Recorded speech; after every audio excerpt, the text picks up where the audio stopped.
Първо ще ви покажа как да създадете канал на лаптоп. Първата стъпка е да влезете в YouTube. Или вие още нямате канал, това натискате качване.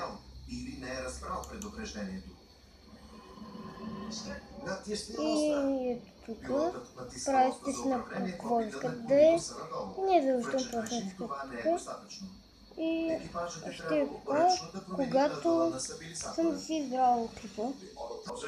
И ето, сега избирате как се казва клипа, чакате да се зареди.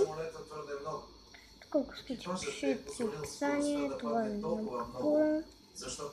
Това ще ми е втория клип на лаптопа, който качвам в момента. Ще ви покажа като се зареди. Не, то ще се зареди. На 2 секунди. Да, ще ви покажа като се зареди. Няма да го намерим. Ето. И някъде публикуване. О, Боже! От дяволите!